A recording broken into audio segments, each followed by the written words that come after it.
আমার বাবা আমারে কোরআনের শিক্ষা দেয় মালিক।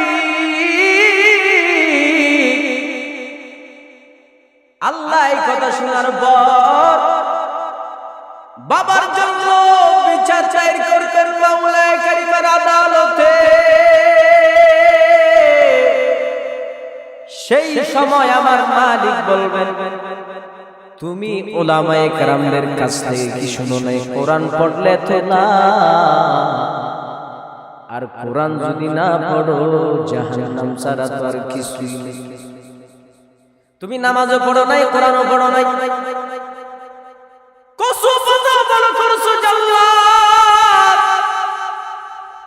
আল্লাহ বলবেন ও ফেরেশতা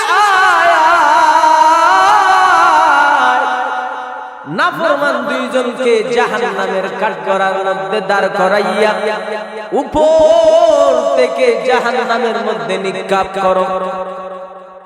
ও কলিজার বাবা গো,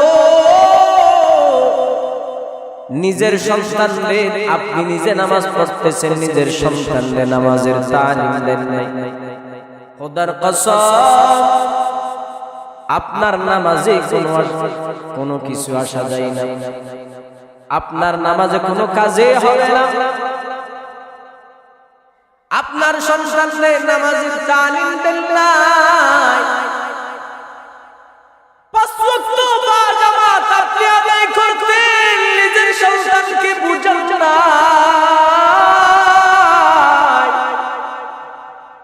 আল্লাহর কাছে বলবেন, মালিক আমার বাবা প্রতিদিনই নামাজ আদায় করত, আমার একটা সেকেন্ডের জন্য আমার বাবা বুঝাই নাই। এজন্যই বাবা প্রতিদিন নামাজ আদায় করলে বাবাও জাহান্নামী, কারণ নিজের আহল পরিবারকে বাঁচাই নাই, সেজন্য নিজে জাহান্নামী, নিজের পরিবারও জাহান্নামী। ওরে আল্লাহর বান্দারা,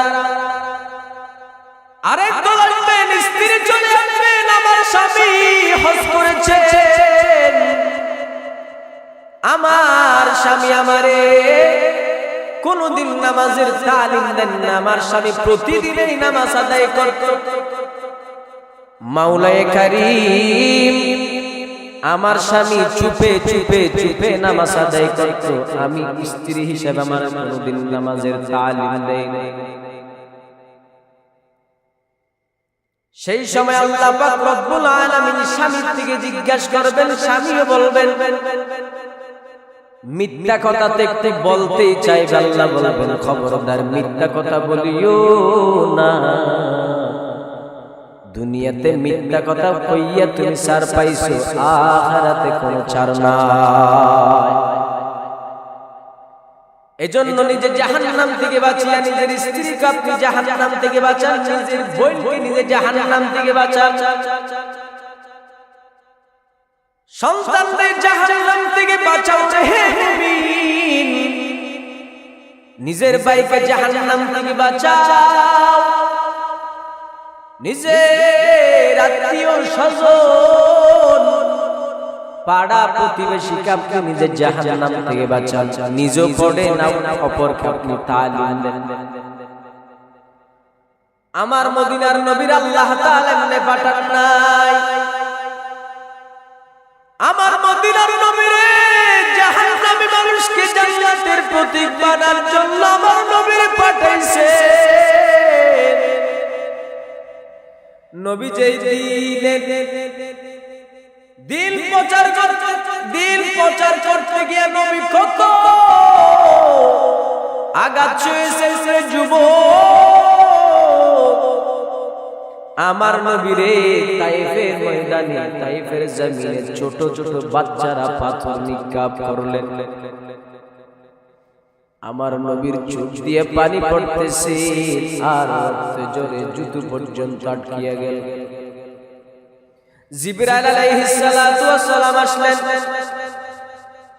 নবীকে সালাম জানাইলেন, আসসালাতু ওয়াস সালামু আলাইকা ইয়া রাসূলুল্লাহ বিহাজির। আমার নবী ডাক দিয়া বলে, জিবরাইল কেন আসছো? বলো নবী আপনি অনুমতি দেন, তায়েফের ময়দানটা দুলিশাত করে দাও। আমার নবী দিলওয়ালা নবী, নরম দিলওয়ালা নবী, ডাক দিয়া বলতেছে, ও জিবরাইল না না,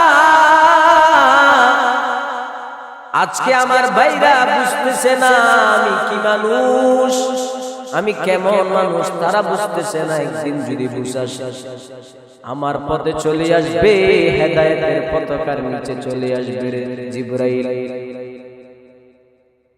ওরে আল্লাহর বান্দার, এই দিন প্রচার করতে গিয়ে যদি কষ্ট মেহনত যদি করতে হয়, নবীরা সিদ্দিকরা শাহাদারা কষ্ট করেছে, আমরা কেন পারবো না রে বাবা? আজকে অনেকে আছে দাওয়াতে তাবলীগ দেখতে পারে না। তাবলীগ দেখলে কি কয় মানুষে,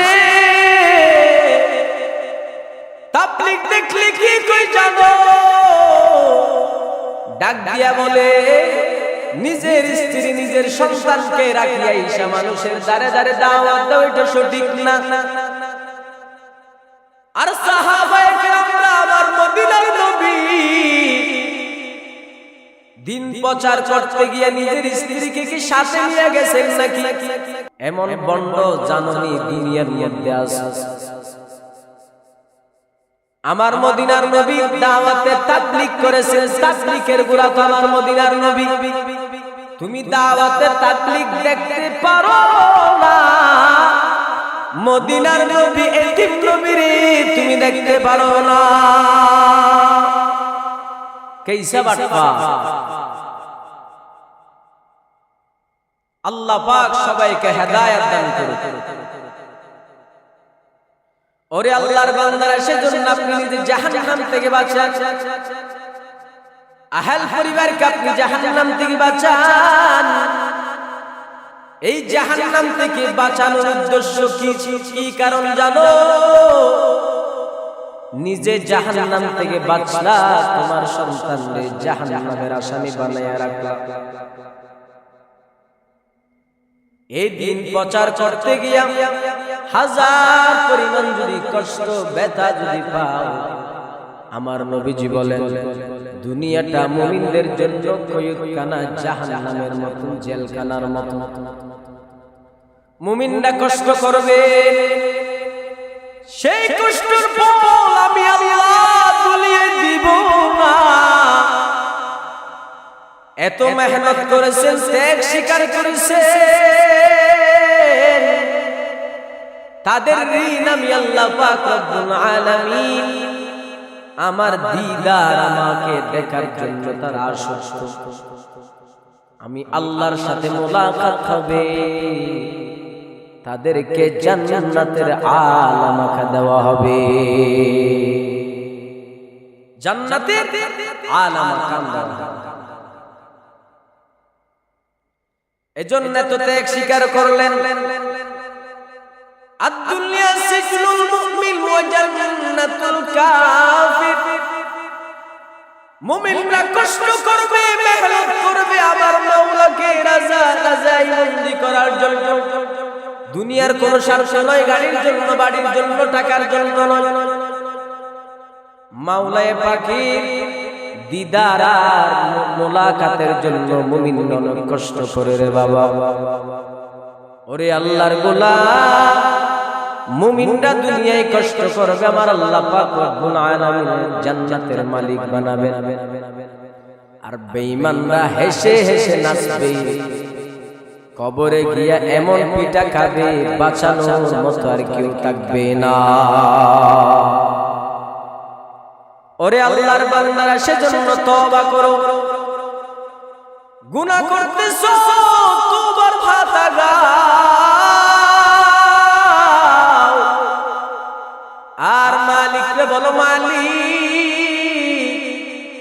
কত যে আমরা অন্যায় করেছি রে মাওলা। আমার অন্যায়ের খবর যদি আমার আম্মু যদি জানতো, আমাকে ঘরে রাখতো না, ঘর থেকে বাহির করে দিত। আমার জন্মদাতা পিতা যদি জানতো, আমার সন্তান বলতো না, বুকে টেনে নিত না রে আমার বাবা। আমার বোন যদি জানতো আমার কোনোদিন ভাই বলতো না, আমার ভাই যদি জানতো আমার কোনোদিন ভাই বলতো না। ও আল্লাহ, এত অন্যায় করেছি, জুলুম করেছি, ব্যভিচার করেছি, গুনাহ করে করে করে করে আমাদের জীবনটারে নাপাক বানাইছি। একটা সেকেন্ডের জন্য আপনি পানি বন্ধ করেন নাই, বাতাস বন্ধ করেন নাই, সূর্যের আলো বন্ধ করেন নাই। ও আল্লাহ, আপনি যে কেমন আমাদের রব। আল্লাহ কি কই জানো রে বান্দা ও গোলাম, আল্লাহ কই তোর আব্বারে যখন আব্বা কইয়া ডাকো, তোমার বাবার কলিজাটা কত বড় হয়ে যায়।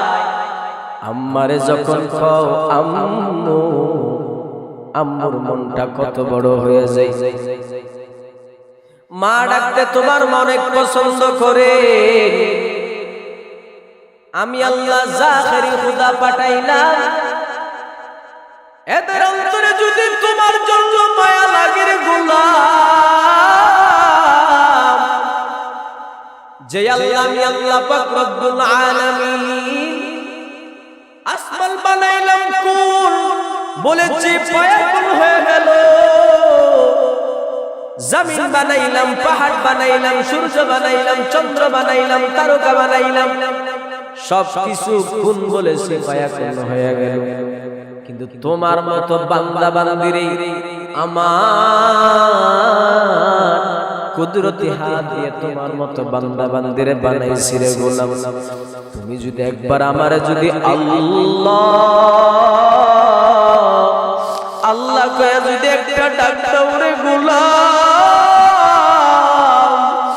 আমি আল্লাহ পাক রব্বুল আলামিন ফেরেশতা নিয়ে আরশের মধ্যে আমি আল্লাহ পাক রব্বুল আলামিন আনন্দিত হইয়া যায়। এজন্য রে বাবা বেশি বেশি জিকির করবেন, মাওলার দরবারে গুনাহ করছো গুনাহ মাফ চাইবেন, গুনাহ করনেওয়ালাদের বড় দান। কেন? গুনাহ করে যদি তওবা করে দাম তখন, যদি গুনাহ করে করে করে করে জাহান্নামী হও তখন দাম হবে না। যদি তওবা না করো, আল্লাহ পাক রব্বুল আলামিন তওবা করে নিজের জীবনটাকে পরিবর্তন করে